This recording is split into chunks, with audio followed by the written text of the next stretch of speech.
THQ acquires Deep Silver, Spyro is back, and we have more information on the Nintendo online services, plus a lot more. Let's get into the news.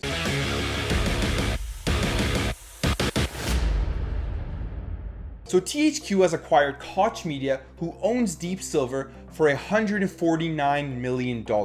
Now this is massive because this means that THQ reacquires all the IPs that they used to own before they went bankrupt back in 2012. And this includes games like Saints Row, Homefront, and Dead Island. With this acquisition as a whole now, the company has 50 games in development and they own 106 IPs. To me, this is great news because I loved the THQ games before they went bankrupt, especially Saints Row, and the fact that they will be pooling their resources with Deep Silver and Koch Media and having all that more firepower and all that more resources to make these games great is just great news, and I'm really excited to see what will be coming out in the future from this company. Because of the success of the Crash Bandicoot Insane trilogy, Activision is looking to release a Spyro the Dragon remastered trilogy. So rumor has it that they will be making this announcement in March, and the game will be released just around the corner in Q3 of 2018. The remaster will include updated graphics, updated cinematics, and an updated soundtrack, and will include Spyro the Dragon, Spyro 2's Ripto's Rage,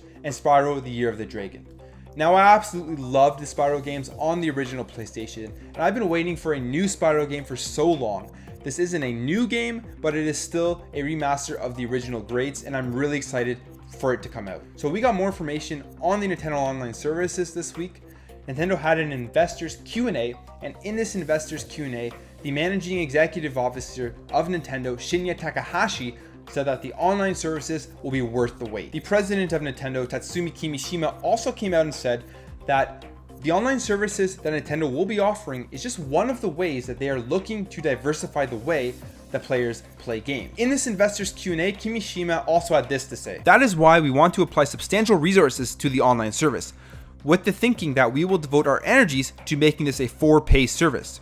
As for how we plan to popularize the service, it is less about the mechanism and more a question of what kinds of products we can offer, and the spread of the service will depend on whether consumers want what we offer." Now, this is pretty coded information. We don't really know what they're saying, and we'll have to wait until more information comes out about the online service. But let's look at it. The Nintendo Online Service is going to cost $20 per year. This will be less than the Games with Gold and the PS Plus, which is about $60 per year. If they offer a good working online service and they offer a game or two every single month to us for $20 a year, I will be completely satisfied with this service.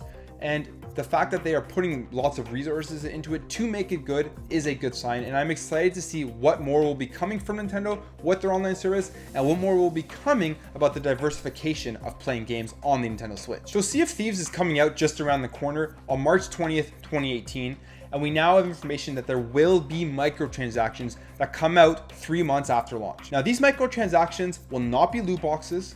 They will not affect the competitiveness of the game and the power of your character, and they will be cosmetic only. IGN visited Rare and spoke to executive producer Joe Neate, and here's what he had to say. "Our focus at launch is on a great game experience. When we deliver the first major update, that's when we'll turn on the ability for players to spend money optionally. We thought long and hard about what's right for our game experience, and the key thing we think is that it has to add to the fun, social nature of the game. So anything in this area will not impact power or progression, and you'll always know what you're getting. So that means no loot crates." So the first microtransaction is supposed to come in the way of pets. Now, personally, I don't really like microtransactions or DLC, but if you're going to put them into the game, this is the way to do it. They've put it into a game, they've made it transparent, it will not affect power, progression, or anything like that, and you know exactly what you will be buying when you're buying it. On top of that, Sea of Thieves will be releasing content for free to download. So at the end of the day, this to me is not a big deal, and it shouldn't affect the game in any way. And I'm excited even more now to know that there will not be any loot boxes that will affect the gameplay in any way. A few months ago, after the big debacle with EA's Battlefront 2 and their loot boxes, Hawaii was one of the states that came out and said that they do not like this and they were going to look into investigating loot boxes and whether they are gambling. Well, now Hawaii has introduced 4 new bills that will be looked at the House and the Senate. The first two are House Bill 2686 and Senate Bill 3024. And what these bills will do is ban the sale of video games with loot boxes to anyone under the age of 21. The second two bills are House Bill 2727 and Senate Bill 3025. And what these bills propose is that all games with loot boxes need to disclose the percentage and the chance that you can get a certain item when you purchase a loot box. Now this is great news because these loot boxes were very predatory, and I don't think the government's really wanted to step in and do things like this. But if games are going to continue to take advantage of consumers and not regulate themselves, they have to do stuff like this. Now these bills have just been presented, they haven't been passed, but it'll be really interesting to see what comes down the pipeline, and if they pass, how it will affect the gaming industry as a whole, if it will take effect in other states and in other countries. So on March 16th, we will be getting a Splatoon 2 starter kit, and it will be worth $59.99 US. In this kit, you will be getting the full game, a 100-page strategy guide, and Splatoon 2 stickers. Now, if you haven't picked up Splatoon 2 yet, this is probably a great time to jump in because you will be getting this huge package, and I hear it's a great game. I've never played it myself. I know there is a big loyal fan base to it, and it's a pretty fun, competitive looking Nintendo shooter. So there isn't a better time to jump into Splatoon 2, so keep your eyes open for that. So Nintendo consoles have always had a 5 to 6 year life cycle, give or take, and with the current success of the Nintendo Switch, Shigeru Miyamoto has come out and said that the Nintendo Switch could possibly break that life cycle. Here's exactly what he had to say. When you think about what can be done with the Nintendo Switch as a device that can be taken on the go and that every person has in their hands to play, you realize it has many features not available on any other hardware to date. Nintendo also has a system in place whereby the software developers focus on these hardware features in their development efforts for the continuation of the Nintendo Switch business. Up until now, the hardware lifecycle has trended at around 5 or 6 years, but it would be very interesting if we could prolong that lifecycle, and I think you should be looking forward to that. Now, I mean, this doesn't really come as a shock. Look at the Nintendo 3DS and look how long that's been lasting, and it's a handheld. So if the Nintendo Switch continues to sell well, I think that the Nintendo Switch will last for a very long time, and they will probably do those little updates like they did for the Nintendo 3DS when they released the new 3DS, and just tweak it a little bit and kind of refresh it and bring it out to consumers, because the Nintendo 3DS to date still sells very well. So it's kind of crazy that such old hardware is still selling so well, and the main reason is it has great games. So last year we got an announcement about the Mega Man X getting a collection release, and we really didn't get much more information on that, but sources from Australian websites are saying that the game will possibly be coming out in 2 releases. So you'll have the first Mega Man X collection, which will be Mega Man X 1 to 4. Then you'll have the second Mega Man X collection, which will be Mega Man X 5 to 8.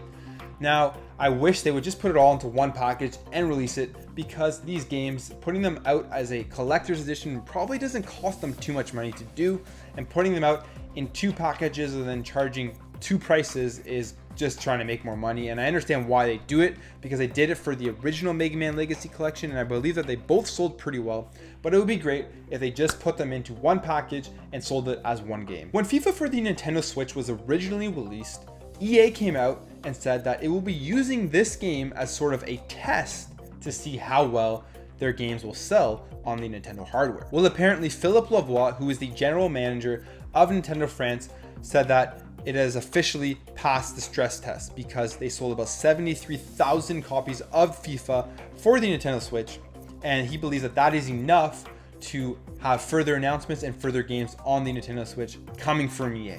Now this is good news, because the more third-party backing the Nintendo Switch gets, the better it is for the long run of the console.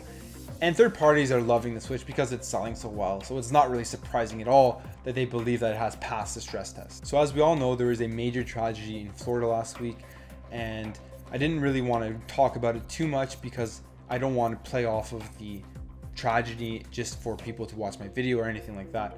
But the governor of Kentucky came out after this happened, and he started blaming things like video games as to why these tragedies occurred in the United States. So I think it's important that we kind of talk about this, because there are so many different reasons why this occurs. I don't have the answer, not many people have the answer, but I think there are a lot of things before blaming things like video games that should be looked at. So here is what exactly he had to say about this. There are video games that, yes, are listed for mature audiences, but kids play them and everybody knows it. And there's nothing to prevent the child from playing them. They celebrate the slaughtering of people. There are games that literally replicate and give people the ability to score points for doing the very same thing that these students are doing inside of schools. when you get extra points for finishing someone off who's lying there begging for their life. These are quote unquote video games, and they're forced down our throats under the guise of protected speech. It's garbage. It's the same as pornography. They have desensitized people to the value of human life, to the dignity of woman, to the dignity of human decency. He was also asked about regulating these games and if he thinks they should be banned, and here's what he had to say. Why do we need video games, for example, that encourages people to kill people?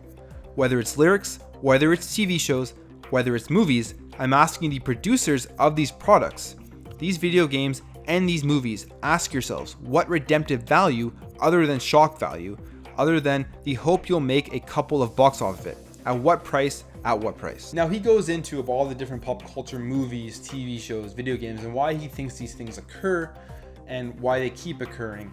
And like I said, I don't know why these things occur. No, not many people do. There's so many different reasons probably why they do occur. But like I said, I don't think blaming video games or movies or TVs should be the first thing that we look at as to why they occur.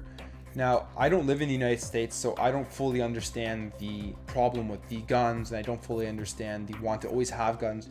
So I don't even want to touch on those things. At the same time, I think that it's just a tragedy. We don't know why it happens, but there needs to be something done in order to stop them from happening again. So there were a lot of good games released this week, and the first one I want to talk about is Faye. So Faye is an action adventure game where you control Faye, who is a fox creature, and you're going through the forest and you're trying to protect the creatures of the forest who are being attacked by the Silent Ones. And it looks like a really artistic, cool game where you use gliding and jumping and climbing to get around. And it's something that I want to see more gameplay videos about because it looks very interesting and very cool. Faye is currently sitting at a 76 on Metacritic. The next game is The Secret of Mana remake that came out for the PS4 and the PS Vita. So The Secret of Mana remake, they really just redid the 1993 classic RPG for the Super Nintendo, a game that is beloved by many. And they redid the graphics and the art style and everything. And it's sitting at a 75 on Metacritic right now, and I've been hearing really mixed things about it. A lot of people are really disliking what they did to remake this game. The next big game that came out is Kingdom Come Deliverance, and this is for the PS4, the Xbox One, and the PC. So basically this game takes place in 1403, and you're in Europe in the Holy Roman Empire, and you're a character who got destroyed and raided in a massacre, and now you're trying to bring vengeance to that massacre. And it looks like a pretty cool, interesting first-person type of medieval forward fighting game. Right now, Kingdom Come Deliverance is sitting at a 67 on Metacritic. The next big game is Dynasty Warriors 9 for the PS4, the Xbox One, and the PC. And Dynasty Warriors 9, like all of the other Dynasty Warrior games, are hack and slash games where you take on hordes and hordes of enemies and you use different weapons and different attacks to kill them all. Right now, it is sitting at a 67 on Metacritic. Next big game is a dual release in one package, and it's Bayonetta and Bayonetta 2 for the Nintendo Switch. So Bayonetta and Bayonetta 2 is an action hack and slash game. These games were originally released on the Nintendo Wii U, and they are great games. You play as Bayonetta, who fights demonic forces and uses different attacks and just crazy hack and slash action in order to get through the different stages. It is a great, fun game. It's right now sitting at a 89 on Metacritic. And the last big game that came out this week is Radiant Historia Perfect Chronology for the Nintendo 3DS. So Radiant Historia is a RPG developed by Atlas, and it's set in the fantasy steampunk world. And you are a group of characters and you're going across the war-torn continent of Vancouver. This game has a top-down perspective and a turn-based fighting system. So that's your news. If you enjoyed this video, make sure to hit that thumbs up button, subscribe if you're new to this channel, and let me know what you think about any of the news stories that I talked about in this video, and I'll catch you in the next video.